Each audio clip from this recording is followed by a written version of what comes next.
Hello and welcome everybody to ASTHO's national webinar on sodium and sugar reduction through partnerships with the food industry. We are very pleased to have everyone on the call. We appreciate you all being with us this afternoon.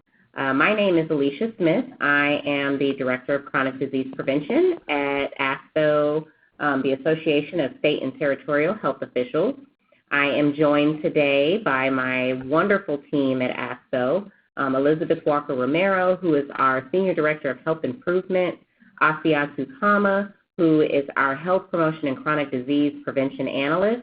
And then we also have our wonderful consultants on our sodium projects that provide us so much support, Tracy Fox, Alex and Julia Schneider, all on the line with us today, who you will hear more from throughout the webinar.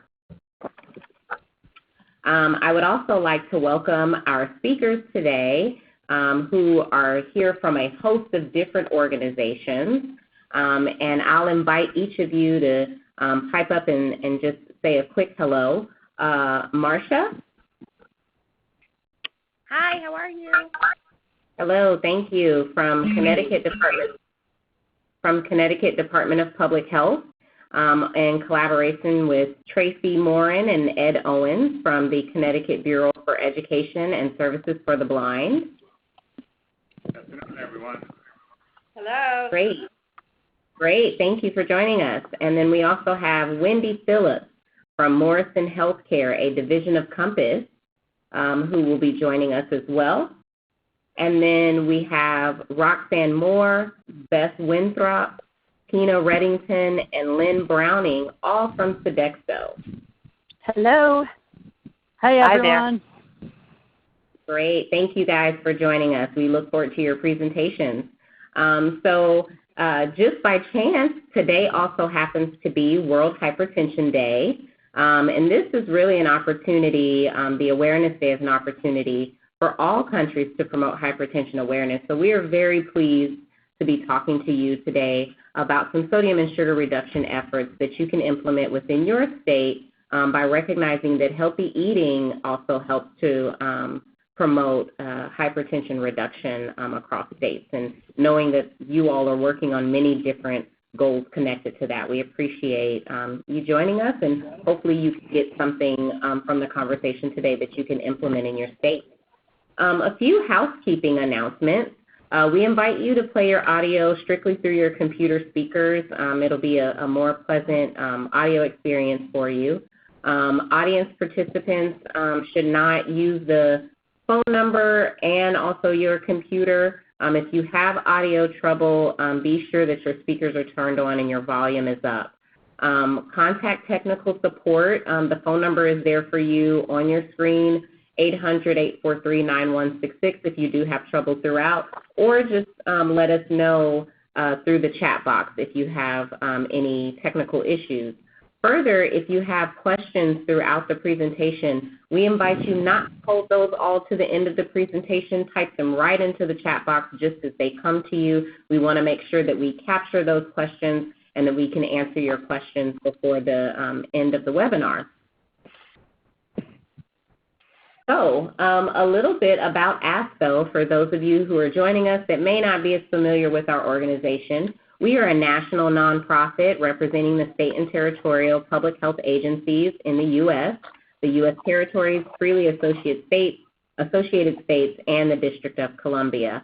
Our ASTHO members are those chief health officials of state jurisdictions that are really the crux and dedicated to formulating and influencing sound public health policy and ensuring excellence in public health practice. And as a membership organization, our technical assistance and guidance that we provide also extend, of course, to all the wonderful program staff that are represented at State Public Health. The goals of our work in this space have really centered around increasing the uptake of sodium and sugar reduction strategies among the food service sector, as well as state leadership and the state and territorial public health practitioners. We are also hoping to strengthen and expand public health partnerships with food service management companies at the national, state, and regional level by convening stakeholders, as we've done today via webinar, increasing commitments to sodium and sugar reduction, and just helping to be a catalyst for change across a variety of institutions and settings. So we hope today that the examples that you all will hear will create some new found motivation and give you some new ideas of how to do this work in your state. Today our objectives are to highlight food service management companies, their efforts to reduce sodium and added sugar across settings, also understand successes and challenges, partnerships, and how to approach nutrition standards. So really understanding and navigating the opportunities between having those formalized partnerships. And then, of course, you will hear from a state-level example on their work partnering with blind vendors, which we know many of the states are doing. On today's webinar, we will cover the State Health Agency from Connecticut. It will address their interagency collaboration between the Department of Health and the Bureau of Education and Services for the Blind to provide healthier food options. We'll, of course, have a Q&A section just after that before we move forward on our agenda. So as I said, as they're presenting and as those questions come to you, we invite you to drop those right into the chat box. We'll be monitoring that and make sure we get to those questions during that session. And then once we wrap up the first Q&A session, we'll move forward with our remaining presentations coming from food industry partners at Compass, Morrison Healthcare, and Sodexo.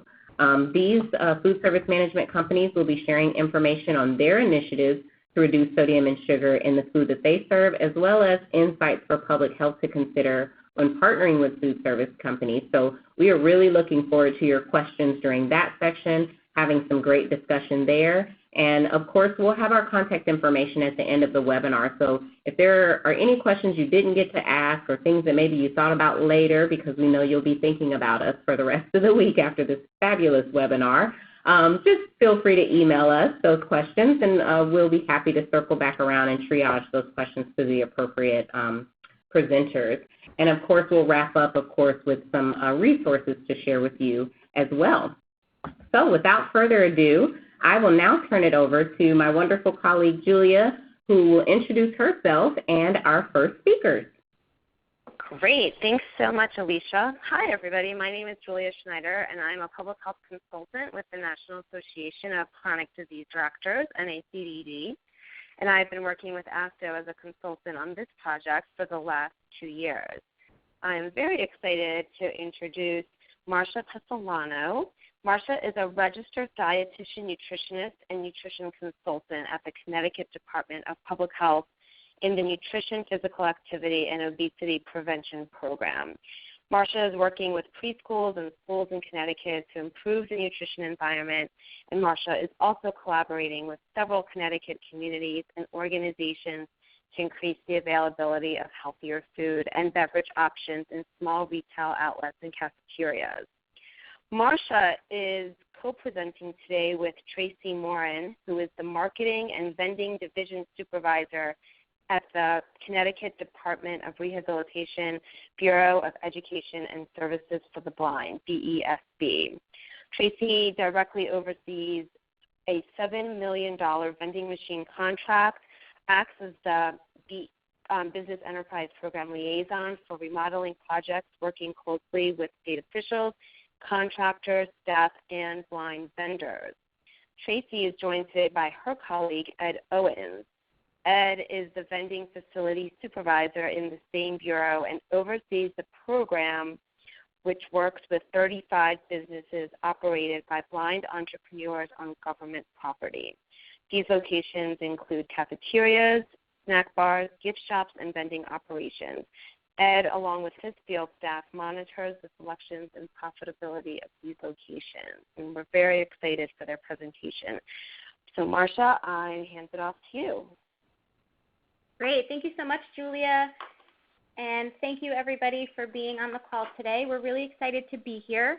I've been working with Tracy and Ed now for a few years, and although our project has hit a few bumps in the road, we think that the partnership piece is very successful, so we're happy to talk about that today. And we wanted to give you a little bit of background on our partnership because although the current partnership stemmed from some unfortunately failed legislation that the Heart Association and I had been working on, we did develop this great partnership since that project, and I'll talk a little bit about that. But before we started with the current partnership, DPH and BESB were in partnership on doing some worksite wellness and cafeteria and vending health improvements. And so I want my colleagues, Tracy and Ed, to talk a little bit about that because it predates me and my employment here at DPH. So I'm going to turn it over to Tracy to just give you a little bit of background on that and talk about what they had done before this current partnership. Thank you, Marcia. This whole partnership started back in 2006, originally when our state agency was contacted by the Department of Health. They had originally come to us and asked us if we would be interested in supporting the National Governors Association of Healthy States grant program. And they would like to hang printed material of food pyramids and provide threefold brochures with information about the pyramids that employees could take with them in our blind operated cafeterias. So we were very excited to participate, and we did. And actually the food pyramids are still up. Since the grant had ended, there is no longer funding for the threefold brochures, but the food pyramids are still up and are going to be updated to reflect the new food pyramids. So that's originally, back in 2006, how we began partnering with DPH. And in addition to that, I know as part of the Worksite Wellness Committee before 2013 at DPH, we had started working with some of the vending operators to provide healthier options in the vending machines. And the blind vendors that were working, or that operate the vending machines here at our state facility with DPH and a few other state agencies, there were some new products put in. So there was some, improvements made not only to the employee education, but also for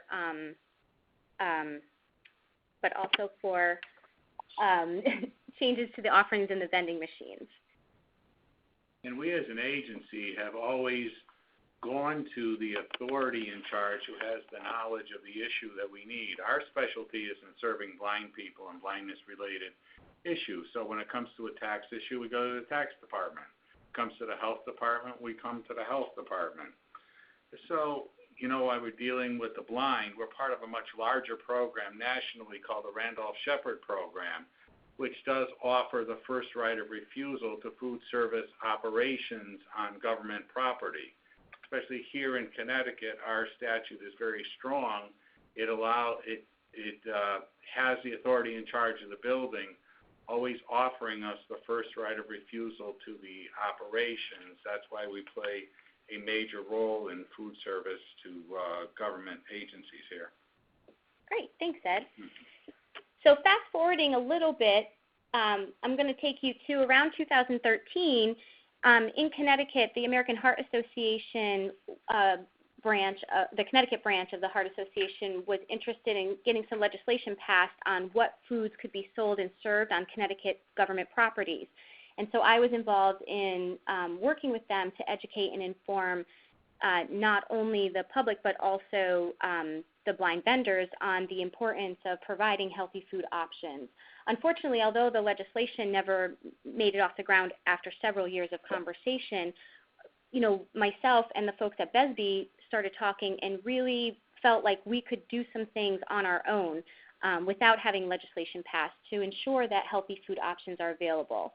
And part of this stemmed from not only their own personal interest in that, but also because they recognize the consumer need and consumer demand for healthier options to be available, not only in the vending machines, but also in the cafeterias. And so that's when we started really planning our pilot. And we chose the Department of Public Health complex. It's called the Capitol Avenue complex, and there's multiple state agencies here.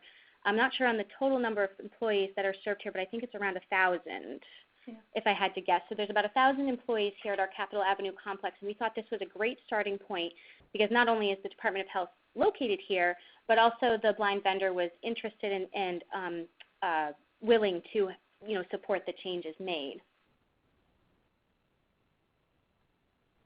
So in 2015-2016, the American Heart Association continued to pursue legislation, but because Connecticut is in a very tight budgetary spot, we were unable to work on that. And so again, we just continued our collaboration and started really pushing forward with a pilot.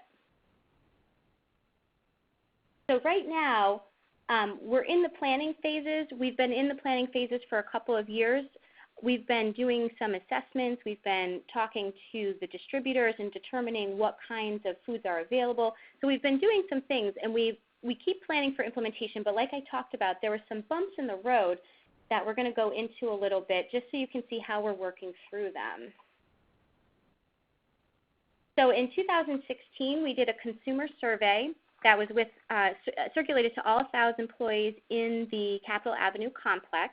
And I'll let Tracy and Ed talk a little bit about that because they actually did the survey with my guidance and my input, but they received that data. So Tracy, you want to talk a little bit about the consumer survey?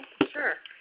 So what we did was worked through Marcia and the building management to gain access to the emails to all the folks in the building and utilized a free website, SurveyMonkey, Survey Gizmo. And our agency, along with Marcia, we put together 13 different questions that we felt as though by asking would help us gain knowledge on what folks were really looking for in a food cafeteria. Of the 1,000 people, we had approximately 400 respond, which was great.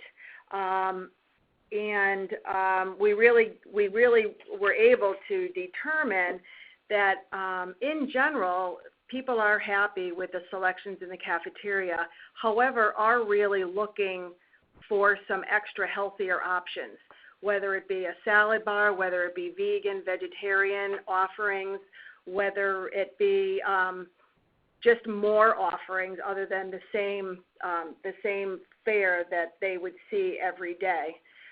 So part of that is educating ourselves and educating the blind operators on current food trends and also realizing what your competition is doing. So between those things, we were able to recognize what we needed to do. And so while that was happening, I also conducted an assessment of our cafeteria. And that was complete as well in 2016. And that was the first part, that these two items were what we used to inform how we were going to move forward. What I found during the cafeteria assessment is that there are some healthy options being offered. Like we do have a very extensive salad bar available. There's a hot food bar. There's a sandwich bar. And there are healthy choices that can be made. But there's some marketing that's lacking and also signage that could be used. And just some, display and placement that could be done to help drive consumer interest and also just recognition of what's available. I also did an assessment of the types of foods that were being ordered and the types of foods that were available to be ordered through the distribution company. And so I put that all together and we came up with some recommendations here from the department on all the things that could be made. And it was a very comprehensive set of recommendations. And based on that information, I started sourcing recipes and other items that could be useful, brands that might fit different categories. And we also came up with, as a team, myself, Tracy, the cafeteria manager, and some other staff within BESB, what kinds of nutrition standards we were going to set for healthy food options. So because one of the things that we want to do is ensure that if we're saying something is healthy, that we have a quantification to what that means. So is it going to meet certain calories? Is it going to meet certain sodium? Is it going to meet certain fat, et cetera? So, we did come up with something that we're utilizing, but one of the things that BESB was looking for recently was some sort of quote-unquote program that could be purchased or utilized to, just roll out within the cafeteria. So essentially like a pre-made kit that could be utilized instead of us having to develop everything. So coming up with a logo, coming up with marketing materials, figuring out all the recipes. Because one of the things that we're finding is finding recipes that are good for a cafeteria operator to utilize that serve, 400 to 1,000 people are very difficult to find. much of what's available, we believe, is being developed by for-profit corporations, like you're going to hear from today, like Compass or Sodexo, but there's not other nonprofits that have come up with some sort of toolkit. And so we were looking for something. And one of the programs that Tracy came upon was something that we use at another cafeteria. So I'm going to let Tracy talk a little bit about that to explain to you what she saw. And that's what we were really looking for, and that's one of the bumps that we sort of hit more recently. So Tracy, you want to describe the Radish program that you saw and how excited you were about it? Yeah, so sticking with knowing what your competition is doing, I ventured to the building next door to a newly renovated cafeteria that is not a state agency. I just wanted to see what they were doing, what they were offering, and what I did find was information at the register that you could take with you on a program that's called Radish. And I don't know, it was a light bulb moment, and I said, oh my gosh, this is what we need. We need to find someone, instead of trying to reinvent the wheel or create the wheel ourselves with limited resources. Maybe what we really need to do is find a company that already has done all this, has a turnkey program that we could buy a membership into or buy the kit itself that then we can roll out at our various cafeterias and gift shops. And that's one of the bumps in the road is we've done extensive research and extensive calling and message leaving and emails and follow-ups, and we're not very successful in finding that turnkey program that we're looking for. So hopefully we're going to continue looking and being able to find something. And if we can't, then we are going to have to invent the wheel ourselves. And so that's where we are today. And you can see that I put on the slide that, you know, we're working through all of this sort of, you know, toolkit sort of development, recipes, branding, pricing, placement, promotion. So we're still in the process of doing that, and of course we'll monitor and evaluate at the end. And just to talk about how we're sort of splitting up the work, you know, Tracy and Ed and the staff at BESB are helping me to connect to the vendors, and I'm helping to provide the nutrition support and expertise, but we're all sort of working together and pitching in and trying to support each other. So hopefully, and some of the monitoring and evaluation we'll do here at DPH because we have some expertise internally that can do that. So what we really wanted to focus on at the end of this and just in the last couple of minutes that we have is talk about why we think that this works. And I'll turn it over to Ed, but I just wanted to give you a couple of key points that I think from a state's perspective is that you have to be relatable to the audience that you're talking with. You can't assume that they are going to want to do this for health reasons. Not that they don't care about public health, but for them, this is about profitability. And so you need to focus on promoting the marketability of consumer-demanded foods. So Tracy talked about vegetarian and vegan. Gluten-free is very popular. We know that like whole grains, like quinoa and things like that are very, very trendy. So making sure to get that piece of the market, that things that people are looking for and understanding what your competitors are doing. So I'm going to turn it over to Ed because he works very, very closely with the vendors themselves and the operators, and he's going to give you a few of his points, but I did put a few things up there about using data, doing a survey, being able to speak the language a little bit. That, I think, is what sells it to the partners and why we work together so well, is that we understand each other.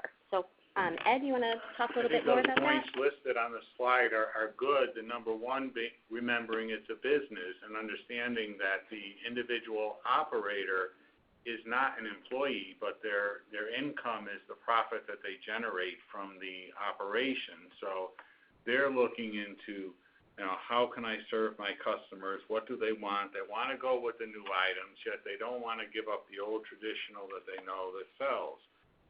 They're looking at their competition as well. Well, if I change this, today is a beautiful day in Connecticut, as most days always are, but it's like 93 degrees by the park here, and there's some state office buildings, and people are going out to the trucks that surround the park. So they're very into what can I provide to an employee that would entice them to stay in, or how are we going to get them to buy into this. One of the things we did here, and it was early on in one of the conversations that we had here, representatives of what we call the statewide committee of blind vendors came to participate and endorse this program. So the vendors are actually operators elected to represent the other operators in major policy decisions. So with that, they went back to the other operators and encouraged them to participate in this. Now, we also have, when legislation is presented or come up, how this thing started, we talked about failed legislation. That's the last thing we want to have, is to be dictated to. I guess any business wouldn't want to be dictated to, is this is what you must do, because the standards set, although maybe well-intended, may be very detrimental to the profit of the facility. There's a certain break-even point that we're trying to find where, yes, we can offer the healthy options, and yes, the customers are going to want them, but we still, in the end of the day, have to have a profitable operation. So that's how we started. We encourage all the operators to participate in this. They have been on board. We are just looking for that, as they said, that program that will assist us. And I don't think we're much different than other, if you want to call them blind agencies around the country, because in looking for this, I did send out an email nationally to all the other state agencies for the blind and got little back as far as resources available in this area, again, because we're all independent. Every state works independently of the other, and so we all run our programs just a bit differently. So we're continuing, we're looking for the resources, we're going to make sure it happens, but we're trying to get over all those little bumps in the road. So I think just if you're trying to work with your blind vendor operation, it's just making sure to, hear what they're trying to tell you and try to be a little bit flexible is what, we're all trying to compromise and work together. And so I'm seeing that our time is up, so we're going to stop so we don't keep going. But I hope that we shared some information that you can use in your work. Great. Thank you so much. We'll go into the Q&A now and allow folks to type in their questions. We've gotten in a few questions already. And, when we spoke to you all, I think what really came across to us is just this really natural partnership and the ability to speak the same language. And I think what we've been hearing from other states is just, sometimes there's challenges in even approaching the vendors. And I wonder if you have advice for states who don't already have this natural partnership between the Department of Public Health and their Best Be program, and how to approach them and develop this type of really instant collaboration that you all have. Well, I think some of that is the perception of the state licensing agency, as we're called.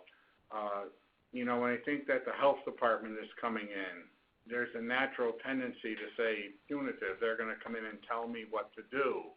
And it's got to be more of a collaboration, and maybe by hitting the right people, starting with the directors. If anybody wants to contact their local directors, there is a website of all directors for what's called Business Enterprise Program that's available online. It's at the ncsab.org. That's NCSAB. It stands for the National Council of State Agencies for the Blind. And if you scroll down the bottom of their web page, over in the left-hand corner, you'll see a section that says BEP directors. Those are the people that head up all the Randolph-Sheppard blind agency programs throughout the country. Great, thank you. I think that's going to be really helpful. A lot of folks. We have some, a little bit more of like some technical questions. asking what cafeteria assessment did you use and what nutrition guidelines did you choose to use, if you could address some of those questions. Sure. This is Marcia. Myself and I had some interns at the time. We combined a cafeteria assessment from multiple places. There was some information available for cafeteria assessments on different tools by different organizations, and they're not all coming to me right now. But I'm happy to share the tool that we utilized with anyone who wants to, if Julia or somebody from ASTHO puts them in contact with me. And then the nutrition standards, we are using the Better Bites standards from Kentucky. And for the vending machines, what we did is incorporated 30% healthier for you items in the vending machines on federal, state, and municipal properties throughout Connecticut. And we are using the NAMNA 250 calorie nutritional criteria. And for anybody who's not familiar with NAMNA, that's the National Automated Merchandising Association. Yes, it's the vendors, their national association.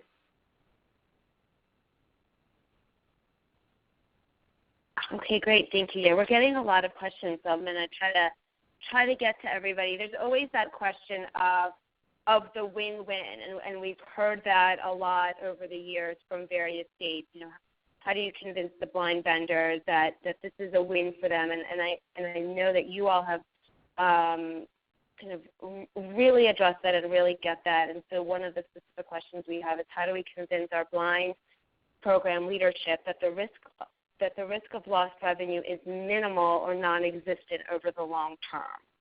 I know Ed's going to say something, but this is Marcia again.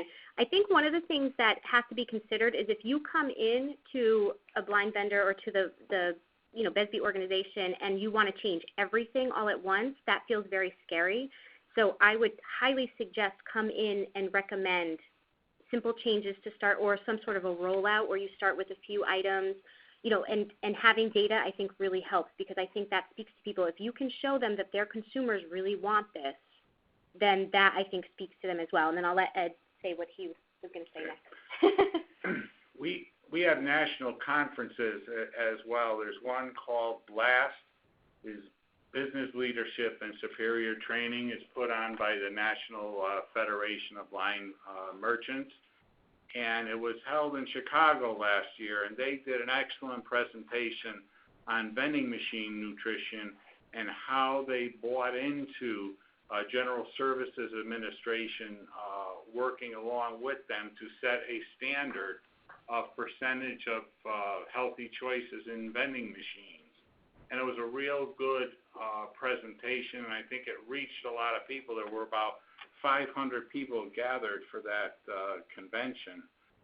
Maybe if it was something like that, reaching out to the organization in the form of a presentation at one of those conferences, it might work. And I think we're at the point now where the awareness of healthier eating is so pertinent. One key item to really stress is that if you're not providing these items, you're losing money, in fact.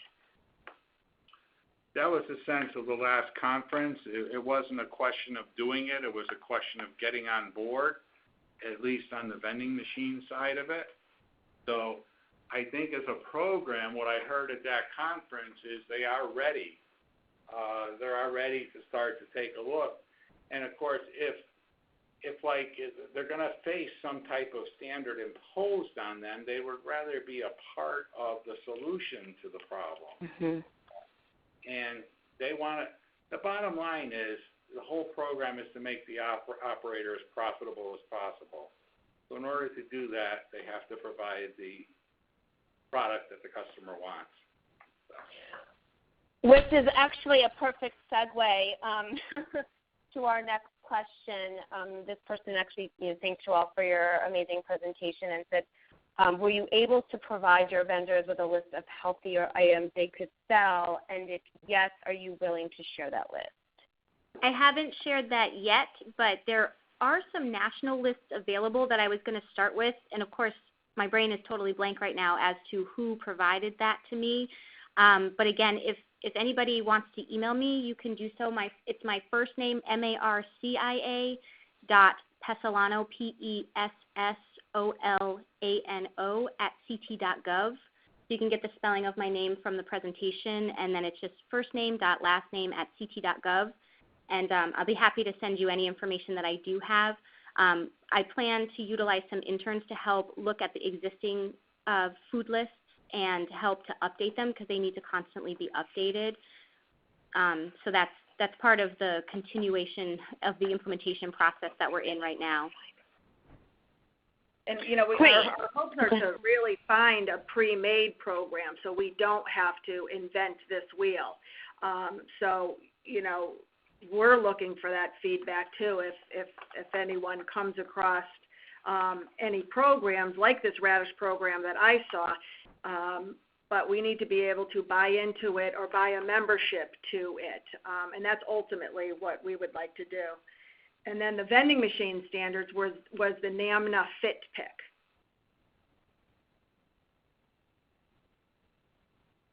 Great, thank you. And actually, Tracy, there was a question about that Radish program, and folks asked if this is a national program. I don't know if you're aware of. So it's a Compass Group program, and I know some folks from Compass are on, so they might even be talking about it or mention it later, but it is one of the extension groups of Compass. That's their sort of brand for it. So I know it is used across the country, but I don't know how extensively. Great. Well, thank you so much for your presentation. I'm sure we'll get a lot more questions, and you've shared so many different resources, and we can compile them and put them on our website. We have about 1 minute left, so I'm going to just turn it back to you and see if you have any sort of final thoughts and tips for other states. And again, just so wonderful to see such a great collaboration. I got 1 quick minute. Somebody asked for that website again. It's NCSAB.org. Stands for the National Council of State Agencies for the Blind. Great. Thanks so much, Ed. And now I'm going to turn it over to Tracy. Great. Thanks, Julia. And hi, everybody. My name is Tracy Fox. I'm President of Food, Nutrition, and Policy Consultants, and I've been working along with my colleague, Alex Lewins-Wordling, with ASTHO as a consultant on this project for the last couple of years. And we've been working with trying to identify food service management companies that have really done a great job sort of over and above with really doing modifications and reformulations of their product line. And we're thrilled today to have representatives from 2 of those food service management companies on the call, and we'll be presenting. So the first presenter that I'll introduce is Wendy Phillips, and she's the Director of Clinical Support at Morrison Healthcare, which is a division of Compass that works with hospitals and other settings. Wendy directs the development, implementation, and maintenance of clinical nutrition programs and services according to regulatory requirements, current trends, and marketplace demand. In her role, she provides regulatory oversight for the clinical nutrition services at 160 hospitals from California to Michigan in the Western Division. So, Wendy, I'm going to turn it over to you, and I'm not sure if you're familiar with the Radish program that was just talked about, but if you are, it'd be great for you to just kind of give a little bit of an overview, or certainly we can add some information in the chat box for others. And then whenever Wendy's done, she's going to turn it back over to me, and I'll introduce our Sodexo colleagues, and then at the end of both presentations, we'll have a chance for Q&A. So, Wendy, I'm going to turn it over to you. Thank you. I do appreciate that introduction, and I will speak just a little bit about Radish when I'm going through kind of the relationship from Morrison Healthcare to Compass Group. That will become clear. So first, I would like to just state the objectives. I appreciate the opportunity to share our example. One of the examples we'll be sharing is the Great Living Patient Experience, which is a successful endeavor by a food service vendor to increase the availability and variety of lower sodium and lower sugar products for food service operators in food service settings. Our goal has been to reduce the use of added sugars not only in hospitals but in multiple settings. I will describe the role that our global food service company has played in the overall food system, which has positive supply chain changes. I'll also take just a few quick minutes at the end to discuss helpful strategies and insights for public health to consider when partnering with food service vendors in healthcare facilities. And we will close, if we have time, with 2 brief case studies. So as I said, I will talk a little bit about the Radish Program as part of a Compass Group partnership. So as I mentioned, we are part of Compass Group, which is the world's leading contract food service company. Compass Group is in 50 countries, has 50,000 client locations, and has 500,000 associates. So some of our services include sports entertainment and leisure venues such as the Phipps Arena in Atlanta, and some of our clients include Google and YouTube, and we're at higher education institutes such as Duke, Texas A&M, and the Culinary School Johnson & Wales. This is a photo, just a fun one to put in there at the Grammys, where we also do the food every year. So when we're talking about the Radish Program, Restaurant Associates is one of the Compass Group companies that you see here on your screen, and they're the ones that really manage the Radish Program. It's a component of our overall sustainability and wellness program called Balance. So I know a little bit about it. I don't know a lot because, like I said, I work for Roberson Healthcare, which is a different sector within Compass Group. So I could answer some questions, but if we had really detailed questions about the Radish Program, I would need to defer to my dietitian colleagues who work for Restaurant Associates. All right, so like I said, Roberson Healthcare is a Compass Group company. We are food service partners to 650 hospitals across 45 states, and we employ over 16,000 associates, including over 1,200 registered dietitians and over 300 chefs. We are a top 125 training company, and we have been awarded as one of the best places to work for 4 years in a row, according to Modern Healthcare.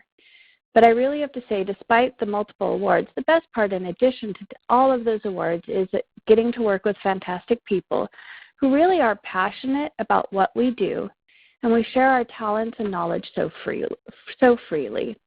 So I'm just going to be talking briefly about some of our wellness platform commitments, because that's part of the overarching of how we really have reduced sodium and added sugars in our food supply for our companies and the food that we're supplying to our consumers, which may be the patients in a hospital, long-term care, rehab, other healthcare facility, or it might be, through the business and industry or the restaurants. In 2012, we launched our overarching company wellness platform, which includes robust commitments around the specific areas that you see on your screen. Since I don't have time to discuss them all, I'm really just going to highlight 2 of the initiatives. Sugar-sweetened beverages have been proven in many studies to be the way that most Americans consume sugar. So in hospital cafes and many other settings, we reduced the total number of beverages sold with added sugars, and we used product placement strategies to feature the low or no-calorie beverages to encourage a reduction in overall sugar intake. The next one that I want to focus on is healthy registers. There was an article that was published in the New England Journal of Medicine that addressed how impulse foods at registers can be hidden risk factors for obesity. So we committed to removing impulse junk food buys at the register and replaced them with high nutrient density healthy options. By doing this, we were able to reduce sugar consumption by 59% to the hospital staff and other guests that we serve. So you'll see our registers used to look like this. So now we're encouraging water consumption instead of sodas, replacing snacks with healthier versions, and replacing desserts with fruit. When that October 2012 study that was released in the New England Journal of Medicine suggesting that junk food impulse buys, such as candy at the cash register, could be considered a hidden risk factor for obesity, similar to the way that carcinogens could be hidden in our water supply, many registered dietitians and chefs took notice, specifically those within our company. Based on this research, a retail outlet that adhered to such practices that we were previously doing could be considered socially irresponsible and a contributor to the obesity epidemic. People make rash impulse decisions, even when consciously trying to eat healthier, and we can and do influence that by healthy registers. It was found that sales can increase by a factor of 5 if healthy foods are strategically placed in impulse buy areas. So I hear what the previous speakers were saying, and I completely agree with it. It's challenging because you have a business to run, you have profit that you need to make, but you're also trying to provide a healthier food supply for your consumers. And so trying to balance that, one way that we did that was through the impulse buys at the healthy registers. Part of our success with the mission of healthy eating is our strategic partners. Morrison Healthcare is the first healthcare food service contract company to partner with the Partnership for a Healthier America, committing over 400 of our hospitals to the Hospital Healthier Food Initiative in 2013. The former First Lady Michelle Obama is the honorary chairperson for this organization, and the PHA Hospital Healthier Food Initiative started at the same time as her Let's Move campaign. The photo on the left, the person about to shake hands with the First Lady, is Lisa Roberson. She is Morrison Healthcare's National Director of Wellness and Sustainability. Ms. Obama was congratulating Morrison for the work we do to promote healthier food in hospitals. The picture on the right shows the new food label that was released in 2016 at the Building a Healthier America Summit in Washington, D.C. As the First Lady stated, this could make a real difference in providing families across the country the information they need to make healthier choices, and we couldn't agree more. Now we all know that the ruling for the FDA menu labeling law, which is a similar initiative, has been delayed until next year, but some states and cities have begun labeling regulations already.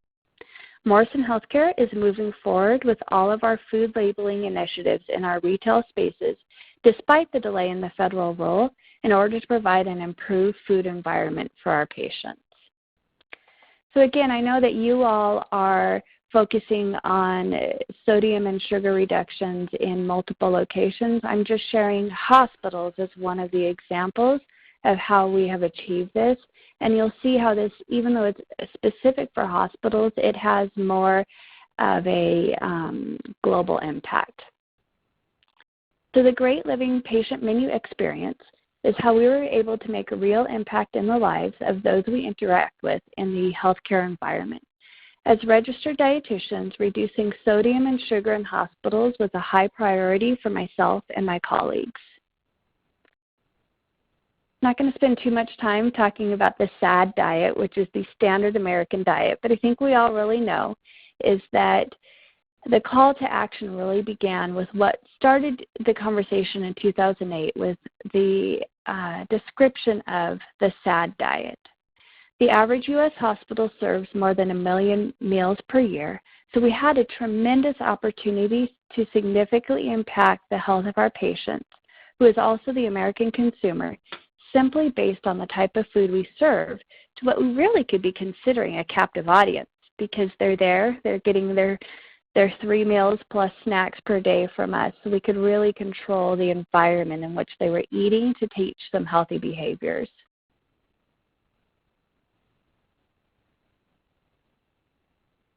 About 74.5 million Americans, which represent 34% of the adult population, have hypertension, and about 36% more have pre-hypertension. So these are risk factors for heart disease, stroke, congestive heart failure, and kidney disease. So factors from nutrition that really increase this risk is excessive salt intake, overweight and obesity, and excess alcohol consumption. So we find, and I think you all are very familiar with these statistics, that the average American consumes more than 3,400 milligrams of sodium every day. And previously, hospital menus contain anywhere from 3,000 to 5,000 milligrams of salt per day. So we really had to consider, how do we reduce this in our food supply? So we really had to think about, where does the salt in our foods come from? Natural salt in food accounts for on average about 10% of total intake, so it's really not the culprit here. The salt that we add at the table or while cooking adds another 5 to 10%. That leaves about 75% of our total salt intake coming from salt added to processed foods by manufacturers and salt that cooks add to foods at restaurants and other food service establishments. So therefore, we realized that we really needed to target the food supply chain from where we're getting our foods to serve to our patients to reduce sodium in foods. Now, we already heard about some of those barriers and challenges to sodium reduction in the supply chain, and we really had a lot of those same challenges. So it's why it really does take a public health approach and requires partnerships such as the one that I will describe in one of the case studies a little bit at the end through our LA County Department of Health. So a little bit of the Great Living menu. As you can see, we did develop it in response to that SAD diet, the Standard American Diet. As a food service company, we had a lot to gain by standardizing a menu across the company. It helps control food costs, labor, and production. But we also had the potential to make big changes in health, which is where the Great Living Menu experience came in. We designed the menu to model what healthy eating should be when a patient leaves the hospital, but we serve it while they are still in the hospital. So again, it's that captive audience for them to learn healthier eating behaviors. We designed our core diets, the regular, cardiac, and consistent carbohydrate diets, to be the same meal, meaning that the same foods are served whether a regular diet is ordered or a heart-healthy or diabetic diet is ordered.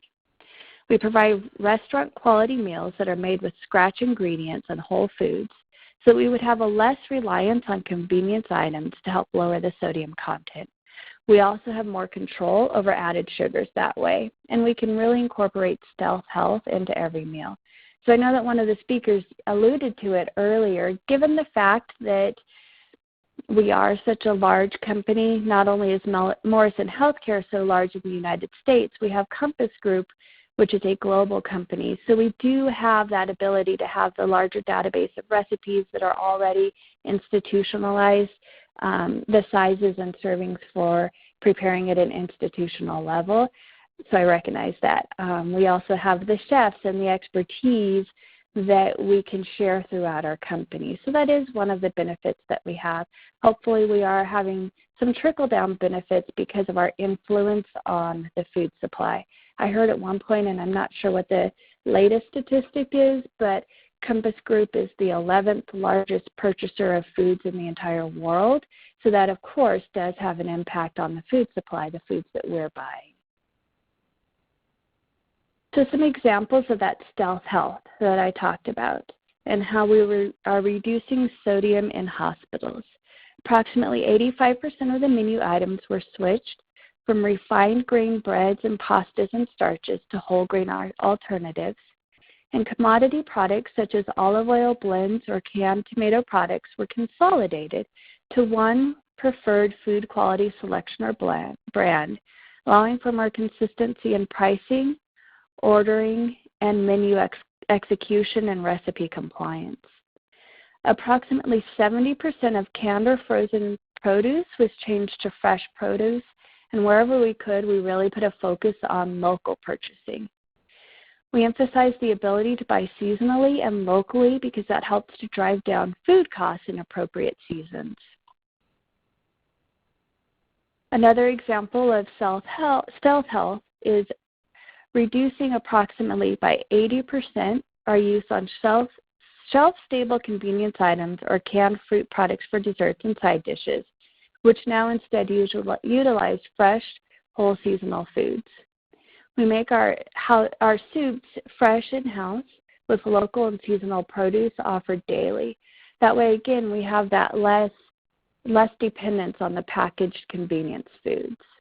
It's just some statistics of when we went from our previous menus to the core Great Living Starts Here menu, this is how we were able to improve the overall nutritional quality of our diets. Hi, Wendy. We're about one more minute before we start our Q&A. Right. I figured. Okay. So I'm just going to skip to moving the marketplace. And again, this is what I think was really key for us. Even though some of the new ingredients for us were more expensive, our large buying power and participation in a group purchasing organization really protected our bottom line. So some of these ingredients require better management processes due to shorter shelf lives.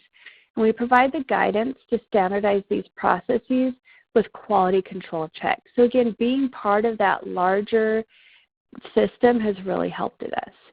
Other purchasers, however, including the smaller groups, can benefit from the changes that we've made because the new lower sodium ingredients, lower sugar added beverages are available to other food service sectors as well as to purchases outside our system. So, for example, sodium in a frequently used pork loin dropped by 30% and in a tomato product by 96% based on our purchasing power. So these are now products that are available to other purchases. And with that, I will close and go on to the next presenter. Thank you, Wendy. I appreciate it. And I think that last point is really, really a good one in terms of the large footprint you all have likely has a pretty significant sort of trickle down or up effect to a lot of other foods and beverages in the marketplace. So really appreciate that. I'm going to quickly introduce our next set of speakers from another food service management company who's doing really important and impressive things in the space of reformulation. And Sodexo Group representatives today will be Tina, Beth, Lynn, and Roxanne, and I'll introduce them and the organization. Sodexo is a worldwide leader in offering quality of life services in corporate, education, government, healthcare, senior living, and sports and leisure settings. In North America alone, they serve about 13,000 client sites and has a recognized team dedicated to developing health and wellness solutions for each of the segments. The speakers today, Lynn Browning is the Director of Design and Development on the Culinary Solutions team at Sodexo, and she's responsible for Sodexo's signature wellness program known as Mindful. Beth Winthrop, Tina Reddington, and Roxanne Moore are registered dietitians representing 3 of Sodexo's industries, and I don't know if somebody can put their phone on mute. Welcome to Verizon Wireless. The wireless customer you called is not available at this time. Please try your call again later. So all 3 of them are registered dietitians, and they represent the Sodexo industries for colleges, government, and K-12 school services. Together, they really bring a diverse skill set and experience to the food service industry. So with that, I am going to turn it over to Lynn first. And Lynn, I'll let you pave the way for the Sodexo presentation. Great. Thank you very much. Thanks for inviting us to be on the call. The neat part about what we're going to present is Mindful is our wellness offer across Sodexo. So it appears on patient dining. It appears in our resident dining in campuses, all our retail sites, and our seniors' homes. So it's really across the board for us. So it's only one offer that we work to make valuable and viable in all our segments. And Tina and Roxanne and Beth all had a part in the development. So if you want to move to the next slide.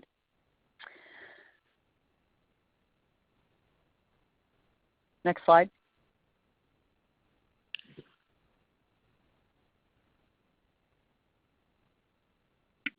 Hi, Lynn. Are the slides not moving on your end? We're on your. I'm gonna. They are. They actually are moving. I would tell you, Lynn. I can tell you what slide. Let's see. We're on the Why Mindful.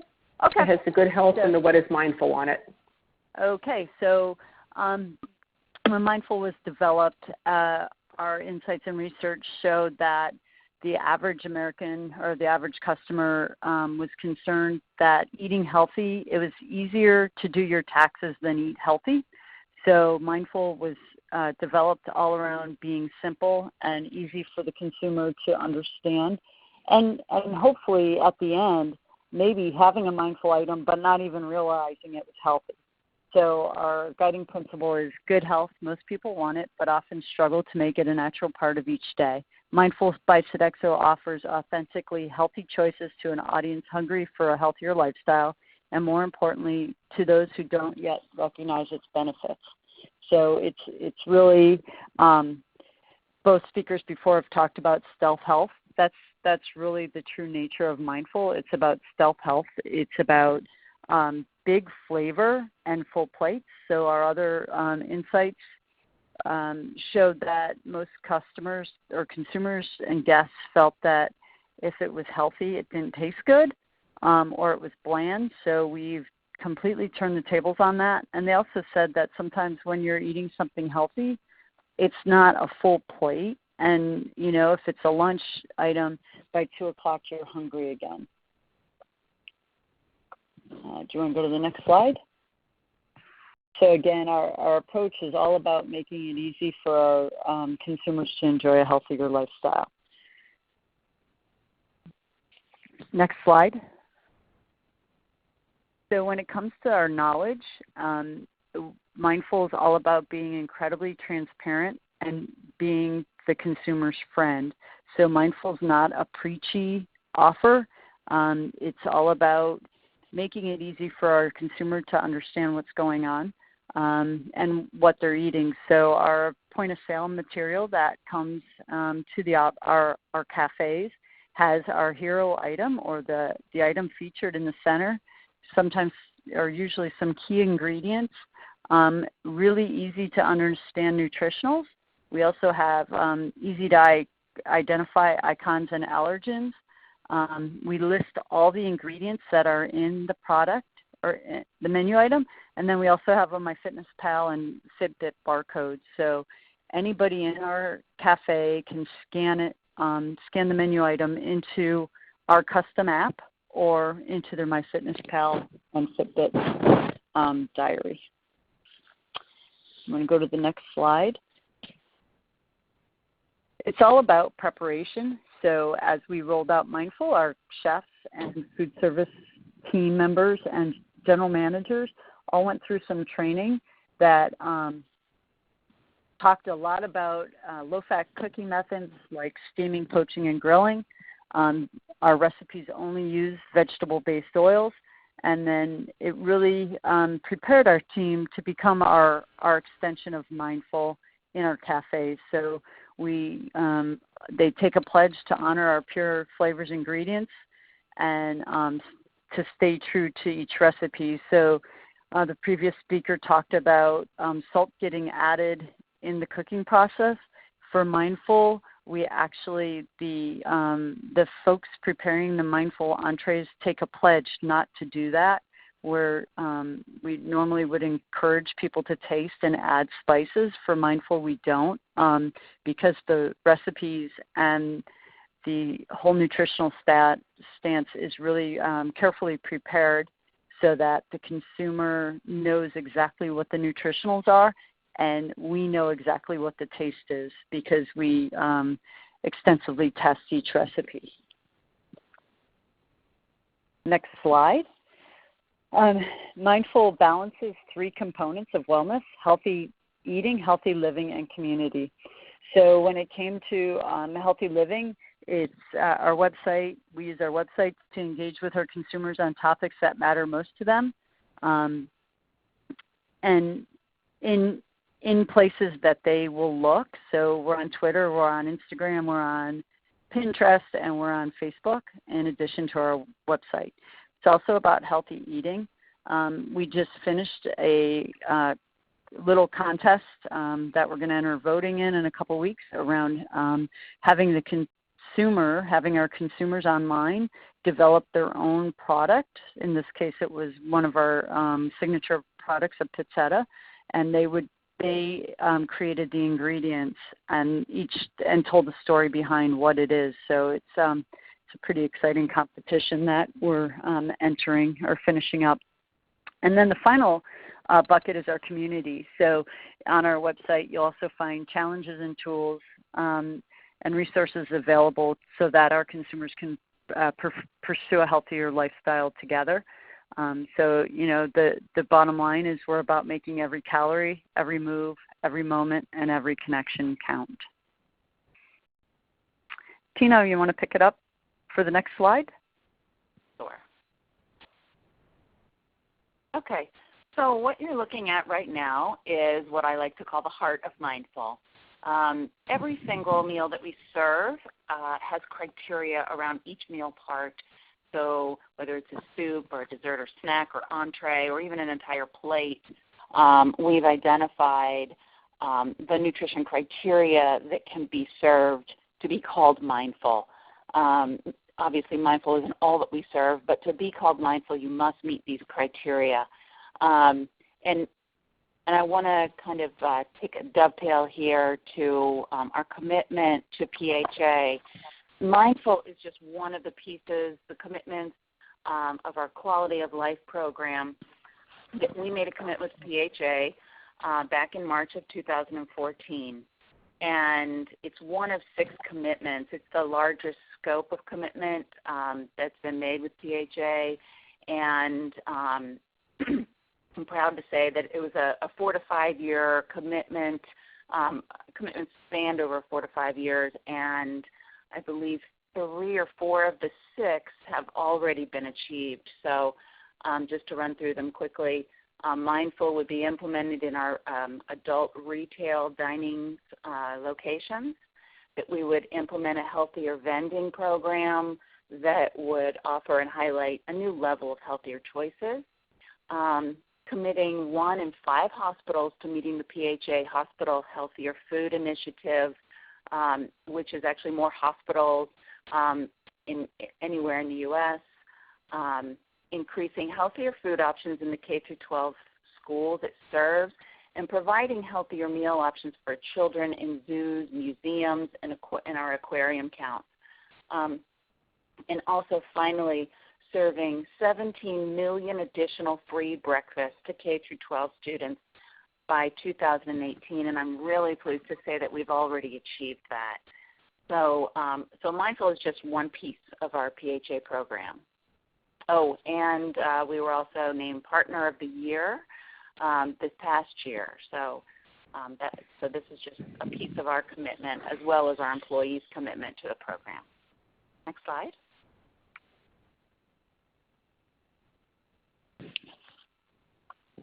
Go ahead, Lynn.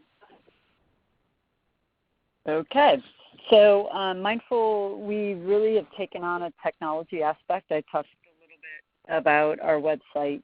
But we do have a consumer-facing website, and actually anybody can go on it. And it's mindful.sodexo.com. We have a partnership with Ellie Krieger, who just last week, or 2 weeks ago, probably won one of the most prestigious awards in the restaurant industry, the James Beard Award, for a recent cookbook that she developed. So she's featured on our website, and we do a lot with Ellie. But we also have a lot of quick tips on our website about mindful eating. We link to our wellness tools and partnerships. We have an Ask Our Dietitian section where our consumers can ask a dietitian a question and get a response. And we really focus on getting the consumer feedback. What do they see in the cafes that they really love? And what else would they like to make mindful? So, what menu items that we serve every day can we make healthier, that might not be associated with mindful today. Next slide. Here's one of the shots of an Ellie Krieger item. So it was a chicken and brown rice jambalaya. It did incredibly well, and she's just an incredible partner. Next slide. This is one of the sandwiches, the Tuscan grilled chicken sandwich that we feature in our cafes. And again, it's about satiety and having the mindful mix. So we have a certain amount of bread, but also a certain amount of protein, a certain amount of vegetables and fruits, and available on the items. So we've really worked with our vendors, especially around breads, because they're traditionally very high in sodium, So some of our breads we make in-house, but some, like we have a proprietary wrap that is extremely low sodium but did not lose all the flavor that is in a wrap or a tortilla shell. Next slide. Again, over last year, our consumers saved 13.5 million calories by choosing Mindful over a traditional menu item. So next slide. So Mindful is a thoughtful, integrated approach. It's developed around key wellness trends. Any new menu items, we really focus on what's going on out in the world. So it's not just when we're introducing a new item, it's not just around what's new in the wellness arena, but it's what's trending in globally in food, and then we make it mindful. We like to keep it simple, so it's simple for our operators, our teams in the field to operate, but it's also simple to help our consumers make healthy choices. And we have seen great revenue from Mindful. We have seen great feedback in both consumer satisfaction and choices. So Beth, I'm going to pass the ball to you. Fantastic. And thank you very much, Lynn, and thanks also, Wendy. Those were two really high-level explanations of what our two companies are doing. But I thought with our audience of health officials, I would give you a specific story of how our team, our Sodexo team at Gonzaga University, collaborated with the Spokane Regional Health District and got some very cool things happening. So the Spokane Regional Health District received a 3-year sodium reduction grant from the CDC. We worked with them on that grant application starting in 2012, and it was a very competitive process, so we're happy to have that go through. And even the very first change that we made, going to a reduced sodium, no salt added diced tomato, we took out a dozen pounds of salt just with that one little change, and we found that the students liked it just as much. So again, just looking at 3 little changes, diced tomatoes, soups being more scratch soup bases, and ketchup, which surprisingly nobody noticed at all that their ketchup was low sodium. So these 3 high volume products, 606 pounds of salt removed from Gonzaga University. And Gonzaga was a big institution, big part of this community. So the Regional Health District was very, very appreciative that Gonzaga was kind of the flagship for making this happen. Without the volume that Gonzaga contributed, other smaller places would not have been able to access reduced sodium ketchup. So I would be remiss not to specifically thank our certified executive chef, Thomas Morissette. I think his enthusiasm for this process and really making the food taste fantastic really inspired a whole community of chefs in the area. And I know I have 30 seconds left. Lynn did a good job talking about our supply chain. Just to give an example, we did take regular salty soup base out of all our lines of businesses in 2013 and have many recipes now with scratch soup bases. And I think one thing that I'm particularly proud about is our company does a fantastic job really communicating these numbers to our customers. We have the Bite app. We have our menus online for universities. You can even do a cumulative summary of a day or a week of what you want to eat. And we also have a program called Simple Servings, which is actually designed for food allergic customers to make sure that they have a safe place to eat free of food allergens, free of those big 8. But because Simple Servings has an emphasis on scratch cooking, and it eliminates allergens that also happen to be salty, like cheese and soy sauce. So that's another way we've taken a lot of really lower sodium, simple, well-prepared foods and put them out front and center. And I will turn over for Q&A, but just lots more sugar reduction and sugar labeling is coming up as manufacturers have to promote that or provide that information in a much more easy way to use. And I just do want to say thank you on behalf of Tina and Lynn and Roxanne and myself. We do very much appreciate being asked to participate and have a great deal of respect certainly for all of you public health professionals. Thank you very much, Beth. This is Tracy. Really great overview, both from Sodexo and Compass, and there have been a number of really good questions that frankly apply to both of you. So I think what I'll do for this first question, and I know we're maybe about 10 minutes for questions, maybe a tad more, but what I will do is pose a question, and then I'm hoping Wendy, you can answer briefly, and then also Sodexo group folks, please also feel free to answer kind of the same question because they're related to both food service management company issues. So the first one is a couple of folks have asked, how is the term healthy actually defined by you both? I mean, there are so many different definitions out there for better for you and healthy and what constitutes that. If you can just say very briefly what standards you're using to define healthy, again, briefly, both in terms of foods and beverages. I'll kick it over to you first.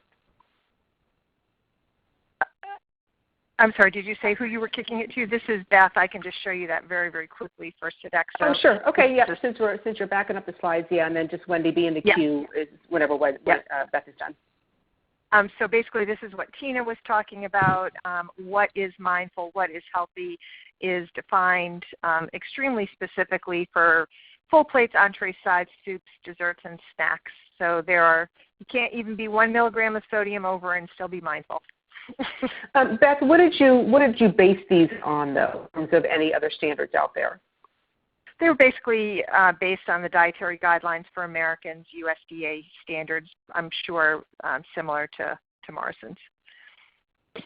Certainly, and thank you. And I can piggyback off of that. We did take a look at, and this was part of our work with the Virginia Department of Health, actually, through the Excellence in Public Health Law campaign. We took a look at many, many different standards that are out there because that is absolutely the challenge is what is healthy. And most of those guidelines that, national, state level, whatever, boiled it back down to the dietary guidelines. They all had their basics in the dietary guidelines, but then taking those and operationalizing them is very challenging. You see here their mindful criteria. We have very similar criteria. We call ours willpower, but again, it's very similar trying to operationalize those. We also take a look at what is specific to our consumers. So for some people, their focus is on simple refined carbohydrates versus complex because they have a chronic condition related to that. Other people, it's for sodium. Other people, it's for whatever, depending on whatever their disease risk or current disease is. So really targeting on the patient population that we're working with or the consumer group. That's really helpful for both of you. So, I mean, I think it's safe to say that they're both kind of tailored. Obviously, you don't just pull off the shelf any specific standards. And I would also assume that, as more research comes out, as updated dietary guidelines come out, I'm sure you are constantly looking to, how to update your standards as well. And I will just assume, unless you tell me otherwise, that is the case, because I know you guys are up on it and you're very dynamic. And it sounds like the standards are also transparent, which I think will be helpful for health department folks to take a look at if they're interested in looking. And clearly you have the Sodexo ones here on the slide, and I would imagine, Wendy, the Compass ones are also available. Yep, absolutely. Great. The other question, and I think it's really a good one. I kind of mentioned, Wendy, at the end of your presentation, how the changes that you've made in your footprint are so large that is, pretty significant kind of trickle-down effect. Like what you do in your locations would impact what I go buy at the grocery store because the same food manufacturers are doing that. And I think the same goes for, and if you can just share with us any information you have on whether or not, like, health department staff could, identified those companies that have really done a nice job working with you and others to reduce their sodium and sugar footprint so that they can then go to them to partner on whatever efforts they're working on. So the pork, the soup, the tomato, are there companies out there that are willing to be known and able to work with others like health departments? And Wendy, I'll let you pick that up first. Fantastic question. I'm so glad you asked, and I apologize I had to slide past this slide, but on slide 37 of your slide deck that was for today, there are specific products and specific companies that we have worked with and partnered with that we are really appreciative of their work to meet our needs. And so those are some specific examples. And, you know, I could always provide more examples beyond that if needed. Yeah, Alicia, maybe you can pop back to slide number 37. I tried to and I couldn't, and that would be good to just have it as a visual. And I don't know if Beth, Tina, Lynn, you want to comment on that as well? Yeah, we have the beautiful thing was when we rolled out Mindful, we were pushing the vendors to come up with lower sodium or lower sugar products. Now they send them to us. So we have a lot of products that are not only that we use, but we do open them up in our supply chain or in our distribution centers.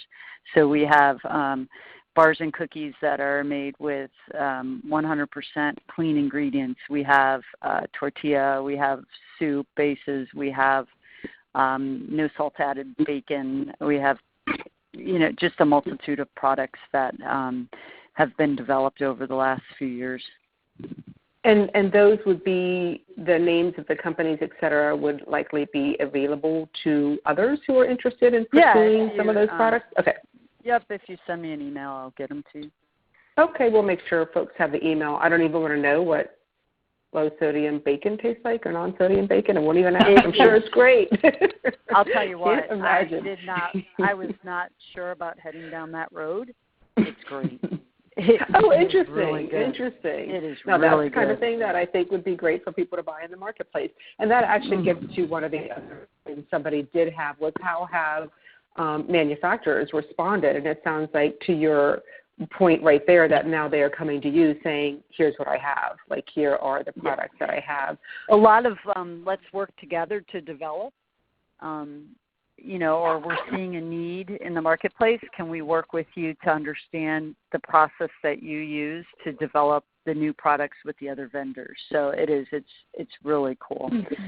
And it's honestly one of the perks of being a dietitian is you get the food companies sending you their products to say, can you do a focus group with your clients, your patients, your consumers?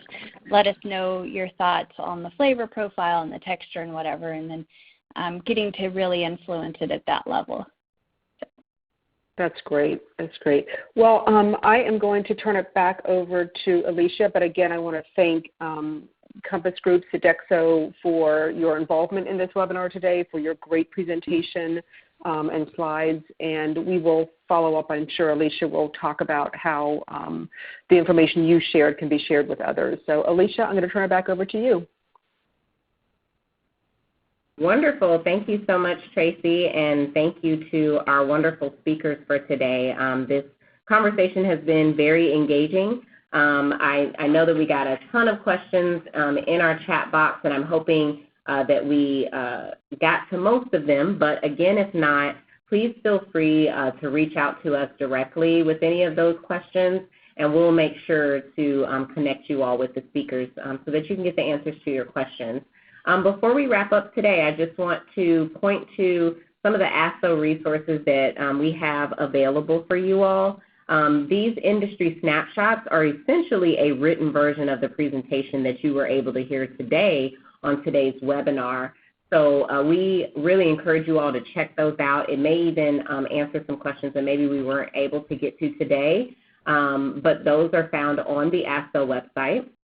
In addition to that, there's also an issue brief there that highlights working with food service management companies to improve healthy food offerings. These are specific considerations for state public health agencies. And then we also have one on company insights and opportunities to improve nutrition in food supply. So again, that is the web link there that you see on your screen where you can access those things. All of the slides today will be provided to you all, so no need to scurry and write those things down. We'll send that out to you after the webinar.